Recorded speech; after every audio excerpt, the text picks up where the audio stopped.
हमारा सोच तो यह है कि दो देश की संबंध के लिए कोई जो बात उठे तो उसे समाधान करने के लिए डिप्लोमेटिक जो चैनल्स हैं उसको प्रयोग करना उत्तम रहता है। और इस ढंग से जब तक हम आपसी संबंध नहीं रखेंगे, अच्छा संबंध नहीं रखेंगे, इसका हमारे पास अल्टरनेटिव नहीं है। हम अपने नेबर से मित्रता करना उपयुक्त समझते हैं।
Nepal has done something foolish. Not in terms of its own interests. What Indian government should do right now with Nepal in this matter? Well, Indian government can make a public statement because it is necessary in a democracy. But Indian government should tell Nepal, listen, let us talk about it. And when you say talking about it, it doesn't mean we are conceding their rights. When you say we're talking about it, it is for us to give it an opportunity to point out to them, sitting across the table, listen, what you did is wrong. No, India can retaliate in many ways. How does Nepal import things? Isn't it a landlocked country? Yeah. But my view is that before we resort to any such measures, let us talk to the Nepalese. Let us tell them, come and show us your documents to prove that the territory in question is yours. Show it to us. Then we'll talk.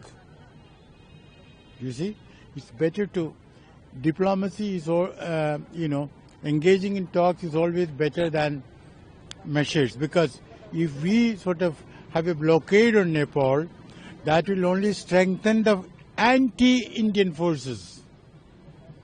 Do you think it's a foolish step by Nepal? Pardon? Do you think it's a foolish step? No, it's not foolish. No. When I say if we have a blockade, say that no petrol goes, you know that petrol goes from here, then the forces against India will get solidified. So we should not take an action which is, what shall I say, contradictory to our own interests. That is why I said we should start talking to them and don't announce it to the media. Just tell them diplomatically. Diplomacy is confidential talks, not going to the media. And once there is success or failure, you can tell the media, but not before that. So that is what is required. That is what is called mature diplomacy, not knee-jerk reaction, tit for tat. In tit for tat, naturally, Nepal is weak. India is strong. Yeah. But it is in India's interest, before resorting to tit for tat, it may be necessary. I'm not ruling it out. before doing that, to talk to them. I see this as a logical continuation of their first step, in which in the year 2020 they included these three territories in their own map. Now, these notes which are coming in circulation, the 100 rupee note, carries the map of Nepal. So logically speaking, if there's a new map of the country, the new map would be reflected on the currency notes. So I see it as a part of that continuation. And secondly, right now, the whole country is in political turmoil. There's an interim government there, the Gen Z revolution has been there. So I think Indian reaction to this should not be much loud or much rhetorical, because otherwise the political parties in Nepal will turn it into an issue of nationalism, and especially those who are anti-India, they will gain more currency and they will try to obtain political benefit from this controversy. We are seeing notes.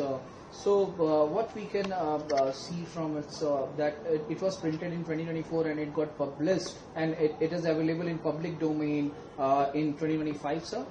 Yes, certainly. So see, normally, typically currency printing takes time, and there's a whole matter of the mint and the scheduling and all. So it seems the note was printed or went into printing in 2024, because I think they carry the signature of the central bank governor of that time also, right? And now they are being put into circulation. So I don't read any specific political intent directly right now. I see it as a continuation of what KP Oli had seeded or incubated with respect to the map and the territories. Once again, my thought would be that India should downplay this incident, because any decision cannot be taken. There's no government in Nepal to whom we can talk for a logical discussion, right? So raising rhetoric at this point will serve no practical purpose for India. On the other hand, it will give opportunity for anti-India parties to stoke up nationalism, anti-India feelings in Nepal, and try to gain benefits during the elections which are upcoming in the months of March, April, May.